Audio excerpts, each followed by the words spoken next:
ఒకసారి కొమ్మూరి గోల్డ్ కి కాల్ చేయండి. తాకట్లో ఉన్న మీ బంగారాన్ని విడిపించి మార్కెట్ ప్రైస్ కి వాళ్ళు కొనుక్కుని మిగతా డబ్బులు మీకు ఇచ్చేస్తారు. హాయ్, వెల్కమ్ టు మనం టీవీ. మనం టీవీ ఉన్నది మన కోసం. నేను మీ జర్నలిస్ట్ మనోజ్. సో లడ్డూలో, తిరుమల లడ్డూలో కల్తీ పడింది, జరిగింది అని అన్న తర్వాత చాలా కాన్సిక్వెన్సెస్ చూసాం. ఏకంగా సిట్టు, సిబిఐ, ఎన్డీఆర్ఐ, ఎన్డీటీవీ రిపోర్ట్లు ఇచ్చినా సరే వైసీపీ అర్ధాంతరంగా ఒక హేయమైన చర్యను ప్రారంభించింది. చంద్రబాబు నాయుడు గారిని కావాలని ఉద్దేశించి మాట్లాడి ఎలాగైనా అరెస్ట్ జరిగితే దాన్ని స్కిప్ చేసి డైవర్ట్ చేసే పాలిటిక్స్ జరుగుతున్నాయి. సో ఇలాంటి నేపథ్యంలో ఒక క్యాస్ట్ పాలిటిక్స్ కూడా తెరపైకి వస్తున్నాయి. జోగి రమేష్ దళితుడు కదా, మరి దళితుడి ఇంటికి వెళ్ళి మాట్లాడతారా అనే మాటలు వస్తున్నాయి. అసలు ఈ ఎంటైర్ ఎపిసోడ్లో ఎవరికి ప్లస్ అయింది, కూటమికా లేకపోతే వైసీపీకా? మాట్లాడదాం. మనతో పాటు మనం టీవీ స్టూడియోలో యాడ్ అయ్యారు టీడీపీ ఎన్ఆర్ఐ లీడర్ యష్ బుద్లూరి గారు. నమస్కారం, ఎలా ఉన్నారు? కొంచెం గ్యాప్ ఇచ్చినట్టున్నారు మీరు. అంటే యూఎస్ నుంచి మొన్ననే వచ్చే 3 వీక్స్ ఓకే. వెళ్ళిపోతున్నా. ఈ ఎంటైర్ ఎపిసోడ్లో ఎవరికి ప్లస్ జరిగింది అంటారు? అసలు ప్లస్ మైనస్ కంటే కూడా ప్రజల మనోభావాలు దెబ్బతీశారు వైసీపీ వాళ్ళు అనేది నేను బాగా నమ్ముతాను. కులాల ప్రాతిపదికన రాజకీయాలు జరుగుతున్నాయి, మతాల ప్రాతిపదికన విద్వేషాలు జరుగుతున్నాయి. ఈరోజు జోగి రమేష్ మొన్న ఇష్టం వచ్చినట్టు బూతులు మాట్లాడుతున్నాడు, నోటికి ఎంత వస్తుంటే అర్థం లేకుండా మాట్లాడుతున్నాడు.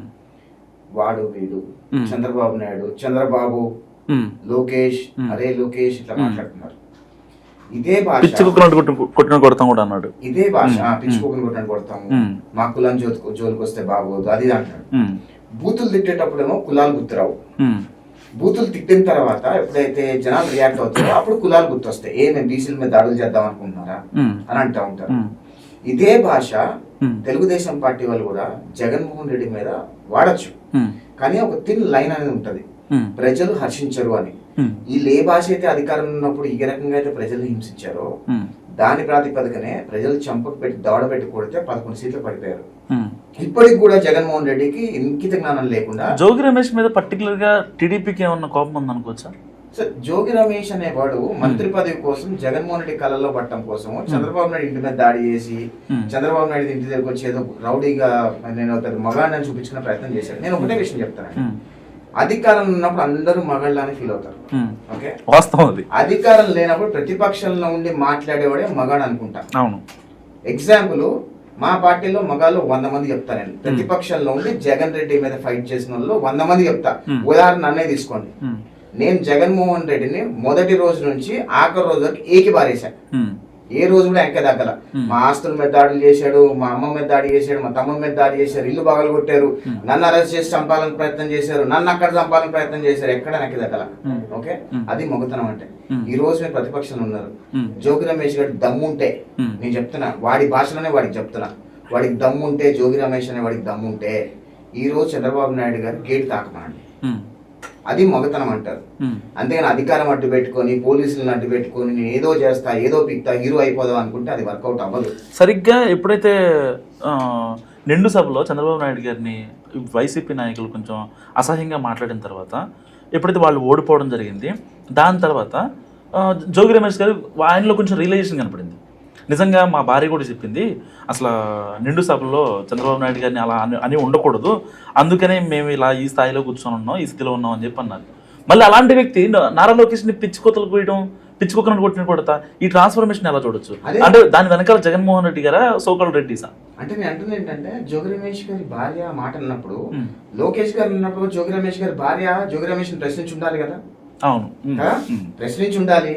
దీని పరిణామాలన్నీ కూడా జోగి రమేష్ జైలుకి వెళ్ళినప్పుడు ఆవిడ బయటకు వచ్చి బాధపడ్డారు జోగి రమేష్ గారి భార్య. నేను ఎందుకంటే వాళ్ళకి చాలా గౌరవం ఇస్తాయి. జోగి రమేష్ గారు పిచ్చుకుక్క అంటే అధ్వానం, వాడికి గౌరవం ఇవ్వాల్సిన అవసరం లేదని నేను భావిస్తా. వాళ్ళ ఇంట్లో వాళ్ళందరూ గౌరవం ఇవ్వాల్సిన అవసరం ఎందుకు, వాళ్ళు రాజకీయాల్లో లేరు, వాళ్ళకి గౌరవం ఇచ్చి మాట్లాడాలి. ఇలాంటి లేకిగా, ఇలాంటి అలగాగా బిహేవ్ చేస్తున్న వాడి ఇంట్లో ఉన్నప్పుడు వాళ్ళ భార్య గారు ఏం చేయాలి? దవడబెట్టి 2 కొట్టి, అరే మీ ఇంట్లో కూడా ఆడపిల్లలు ఉన్నారా, మన ఇంట్లో కూడా పిల్లలు ఉన్నారా, నువ్వు ఆ రకంగా మాట్లాడకూడదా అని చెప్పి ఆవిడ చెప్పు తీసుకుని కొట్టడం. ఆవిడ చెప్పు తీసుకొని కొట్టుండే జోగి రమేష్ ని ఈ రోజు ఈ పరిస్థితి వచ్చి ఉండేది కాదు కదా. నేను అదే అంటున్నా, మీ ఇంటికి మా ఇంటి అంత దూరము, మా ఇంటికి కూడా మీ ఇల్లు అంతే దూరము. మీరు ఏదైతే చేస్తారో దానికి ఖచ్చితంగా రియాక్షన్ అనేది ఉంటది. చంద్రబాబు నాయుడు గారి గవర్నమెంట్ లో నిన్న అంబటి రాంబాబు అనే వ్యక్తి చంద్రబాబు నాయుడు గారిని వాళ్ళ అమ్మని ఉద్దేశించి బూతులు మాట్లాడాడు. వాళ్ళ అధికారంలో ఉన్నప్పుడేమో వాళ్ళ భార్య గారిని అసభ్యకరంగా మాట్లాడాడు. వాడికి బీజం వేసింది కూడా అంబటి రాంబాబే. దాని తర్వాత ఈ రోజు ప్రతిపక్షంలో ఉంటే వాళ్ళ అమ్మని బూతులు తిట్టే ప్రయత్నం చేశారు. ఇదే మాట అంబటి రాంబాబు ఈ రోజు ఏదైతే చంద్రబాబు నాయుడు గారిని తిట్టిన మాటలు, అదే మాటలు జగన్మోహన్ రెడ్డి అధికారంలో తెలుగుదేశం పార్టీ కార్యకర్తగా నాయకుడు గారిని తిట్టుంటే జగన్మోహన్ రెడ్డి గంటల వ్యవధిలో చంపేసి ఉండేవాడు వాళ్ళని. అర్థమైందా? ఈ రోజు తెలుగుదేశం పార్టీకి ఫైన్ లైన్ ఉంది కాబట్టి చట్టం తన పని తను చేసుకుంటూ పోతుందని చెప్పి మా చేతులు కట్టేసి ఉన్నారు. చంద్రబాబు నాయుడు గారు కనుక ఆ చేతులు కూడా కట్టేయకుండా ఉంటే అంబటి రాంబాబు బతుకుండేవాడు కాదని నేను అనుకుంటున్నా.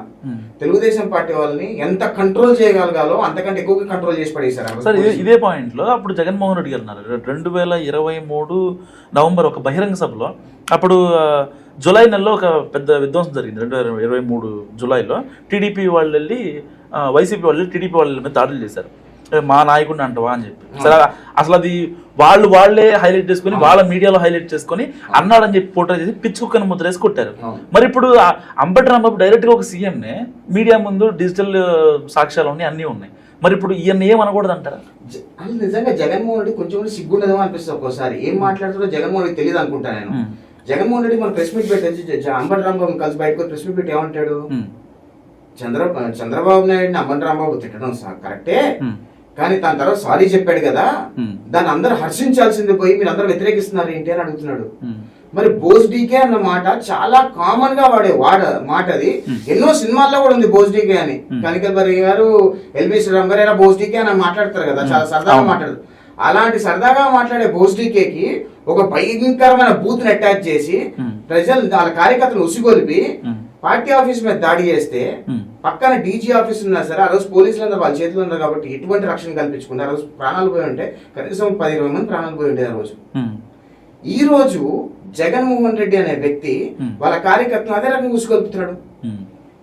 మొన్నటి అంబటి ఇష్యూ అయ్యే వరకు వైఎస్ఆర్ కాంగ్రెస్ పార్టీని ఆంధ్రప్రదేశ్ రాష్ట్ర ప్రజలు మర్చిపోయారు. టోటల్ గా పార్టీ కూడా ఉంది, వాళ్ళు ఏం చేస్తున్నారు అసెంబ్లీకి రాదు మర్చిపోయారు. జగన్మోహన్ రెడ్డి ఏం కుట్రపన్నాడంటే ఏదో రకంగా గుడ్ అయినా బ్యాడ్ అయినా సరే ప్రజల్లో మన పార్టీ నానాలి, ఏదో ప్రజల్లో ఉండాలి మన పార్టీ అని మేము ఉన్నామని తెలుసుకోవాలనుకొని అంబటి రాంబాబు ఉసుగొలిపాడు. అంబటి రాంబాబు బూతులు తిట్టేసరికి ఇమీడియట్ గా తెలుగుదేశం పార్టీ కార్యకర్తలు రియాక్ట్ అయ్యేసరికి దాన్ని బేస్ చేసుకొని వైసీపీ కొంచెం పైకి లేచింది. అది గుడ్ అయినా బ్యాడ్ అయినా కొంచెం పైకి అయితే లేచింది. అది స్ట్రాటజీ జగన్మోహన్ రెడ్డి ఉపయోగించాడు. సరే ఇప్పుడు ఆ అంబటి రిమాండ్ రిపోర్ట్ లో Day 1 ఆయన పశ్చాత్తాపడ్డాడు. 4 గోడల మధ్య అనవసరంగా నేను బాబు గారిని అన్నానని చెప్పి ఆ మాట అన్నాడు. ఇప్పుడు ఆ మాటని కనీసం జగన్మోహన్ రెడ్డి గారు బయట చెప్పలా. అంబటి రాంబాబు మీద దాడి చేశారు, మా అన్న మీద దాడి చేస్తారని చెప్పి మాట్లాడారు. కానీ వాళ్ళ కూతురు కూడా ఒక మాట అడిగింది, రప్ప ఏంటి అని అడిగింది. జగన్మోహన్ రెడ్డి గారికి కౌంటర్ వేసింది. సో ఈ సో కాల్డ్ ఎగ్జాంపుల్స్ ఏవైతే ఉంటాయో ఇవి వేరే లైక్ జోగి రమేష్ గారు కావచ్చు, so sum X sum Y కావచ్చు, వీళ్ళకి ఎందుకు కనిపించవు అంటే రేపు పొద్దున మేము ఇలా మాట్లాడితే మా పరిస్థితి ఇంతే, జగన్మోహన్ రెడ్డి గారు వచ్చి ఏదో పరామర్శించడం తప్ప వాళ్ళని పట్టించుకోవడం లేదు కదా. ఈ రోజు వైఎస్ఆర్ కాంగ్రెస్ పార్టీ క్యాడర్ కూడా నాకు తెలిసిన వాళ్ళు చాలా మంది చదువుకున్న వాళ్ళు కూడా జగన్మోహన్ రెడ్డి వికృత విన్యాసాలు వాళ్ళు ఎవరు హర్షించట్లేదు. ఈరోజు అంబటి రాంబాబు బూతులు తిడుతున్నా, జోగి రమేష్ మాట్లాడుతున్నా, ఈ రకంగా లేఖవేషాలు వేస్తున్నా వైఎస్ఆర్ కాంగ్రెస్ పార్టీలో ఒక వర్గం, ఒక క్యాడర్ ఎవరైతే ఫైనాన్షియల్ ఫండ్ చేస్తారు, చదువుకున్న వాళ్ళు ఎవరైతే జగన్మోహన్ రెడ్డి సపోర్ట్ చేస్తారు వాళ్ళు ఎవరు కూడా హర్షించట్లేదు ఇవన్నీ కూడా. ఇకపోతే నిన్న రీసెంట్ గా కొంతమంది వైఎస్ఆర్ కాంగ్రెస్ పార్టీలో కొంతమంది ఒక మహిళా ఎమ్మెల్యే, గుంటూరు మహిళా ఎమ్మెల్యే మాధవి గారిని జుట్టు పట్టుకొచ్చి లాక్కొచ్చి కొడతాం అధికారంలో ఉంటే, మరి అధికారంలోకి రాగానే అంటున్నారు. అసలు ఒక మహిళని జుట్టు పట్టుకొని లాక్కొచ్చి కొడతాము ఆ ఎమ్మెల్యే కాకపోయినా సరే అంత మాట అనాల్సిన అవసరం ఏముంది అసలుకి? వాళ్ళ ఇంట్లో కూడా మహిళలు ఉన్నారు కదా, వాళ్ళైనా సరే వాళ్ళ ఇంట్లో వాళ్ళ భార్య ఉంది, వాళ్ళ అమ్మ ఉంది, వాళ్ళ చెల్లి ఉంది, ఇంకా పిల్లలు ఉంటారు, వాళ్ళని కూడా ఆ రకంగా అంటే ఏ రకంగా తీసుకుంటారు? దాని మీద సుమోటోగా కేసు బుక్ చేసి లోపల తీసుకొచ్చి మక్కిలు ఇరగొట్టచ్చు కదా. కానీ ప్రాబ్లం ఏంటంటే ఇక్కడ ప్రజలందరూ గమనిస్తారు, చంద్రబాబు నాయుడు నమ్ముతారు. వాళ్ళు ఏ రకంగా అయితే 2019-2024 వరకు ప్రజల్ని హింసించారు, ప్రతిపక్ష నాయకులు హింసించారో ప్రజలందరూ గమనించి వాళ్ళకి 11 సీట్లు ఇచ్చారు. వాళ్ళు అన్నా సరే మనం రియాక్ట్ కాకూడదు, ప్రజలే వాళ్ళకి బుద్ధి చెప్తారు అని చంద్రబాబు నాయుడు నమ్ముతారు కాబట్టి మా ఈరోజు చేతులు కట్టేస్తున్నారు. అదే జగన్మోహన్ రెడ్డిని, అదే జోగి రమేష్ని, అదే అంబటి రాంబాబుని నేను కూడా అరే ఉరే పనికి మాలనోడా వాడి తిట్టిన బూతులని నేను తిట్టచ్చు. కానీ ప్రజలు చూసే వాళ్ళు ఏమనుకుంటారంటే వాళ్ళకి మనకి తేడా ఉండాలి కదా, సో మనం వాళ్ళ మాట్లాడిన మాటలు మనం మాట్లాడకూడదు కదా అనే ఉద్దేశంతోనే మాట్లాడతాం. మేము కూడా చాలా బలమైన కౌంటర్స్ ఇస్తాం, కాకపోతే లిమిట్స్ లో మర్యాదగా ఇస్తాం. జోగి రమేష్ మోహన్ చూస్తే కుక్కలు ఎలకలు కొట్టేసిన మొహం, కుక్కలు కొట్టేసిన మొహం, కుక్కలు పీకేసిన మొహం, గూర్ఖా మొహం, దరిద్ర మొహంగా ఉంటది. జోగు రమేష్ గారు లాంటి మొహం అంత దరిద్రమైన మొహం నాకు తెలిసి ఆంధ్రప్రదేశ్ రాష్ట్రంలో ఎవరికి ఉండకపోవచ్చు నాకు తెలుసు అని నేను అనొచ్చు ఆ మాట. నా అభిప్రాయం కూడా అది. కానీ బయటకు అనలేకపోతున్నా, ఎందుకంటే సమాజం హర్షించడానికి అంటే నా మనసులో ఫీలింగ్, ఓకే ఓకే మీ ఫీలింగ్ నా చెప్తున్నారు, నా ఫీలింగ్ అది. జోగి మళ్ళీ దీని చూసి కూడా మళ్ళీ మీరు అన్నారన్న వాళ్ళ కేసులో నేను నా మనసులో ఫీలింగ్ అది. జోగి రమేష్ గారి మొహం మీద నా మనసులో ఫీలింగ్ అది. నేను అది బహిరంగంగా నా వీడియోలో కూడా చెప్పొచ్చు నేను, కానీ నేను చెప్పలేకపోతున్నా ఎందుకంటే ప్రజలు హర్షించరు అని చెప్పలేకపోతున్నా. ఇది నేను మీకెందుకు చెప్పానంటే సమాజం యాక్సెప్ట్ చేయదు కదా, ఫీలింగ్ ఉంది కానీ బయటికి చెప్పలేకపోతున్నా అని చెప్తున్నా. ఎగ్జాక్ట్లీ. సో అంబటి రాంబాబుని తీసుకోండి, అంబటి రాంబాబు రోడ్డు మీదకి వచ్చి అంత లేకి డాన్సులు, అంత అలగా డాన్సులు వేస్తున్నారు, ఆఖరికి వాళ్ళ ఇంట్లో కూతురు కూడా హర్షించరు అని చెప్పి నా మనసులో ఉంది చెప్పాలని. కానీ బయటికి చెప్తే ప్రజలు హర్షిస్తారో హర్షిస్తారని ఆలోచిస్తా నేను. వాళ్ళకి ఫిల్టర్స్ ఏం లేవు, నోటికి ఎంత వస్తే అంత అద్దు ఆపు లేక వాడు వీడు పేరు పెట్టి ఉచ్చరించడం. జోగి రమేష్ గారికి తండ్రికి వయసు ఉంటుంది, చంద్రబాబు నాయుడు గారికి 77 సంవత్సరాలు ఆయనకి. ఓకే, ఆయన 4 సార్లు సీఎం గా పనిచేశారు. ఈ రోజు కూడా ఆయనకు వయసుకు కూడా గౌరవం ఇవ్వకుండా ఉచ్చ నీచాలు మాట్లాడుతున్నారంటే వాళ్ళు మనుషులేనా అని అడుగుతున్నాను. యా, థ్యాంక్ యూ యశ్ గారు. సో ఇది యశ్ బద్లూరి అనాలిసిస్. మీరేమనుకుంటున్నారో కల్తీ నెయ్యి గురించి, ఈ కాస్ట్ కాన్వర్జేషన్ గురించి మీరేమనుకుంటున్నారు మస్ట్గా కామెంట్ చేయండి. చూస్తూనే ఉండండి మనం టీవీ.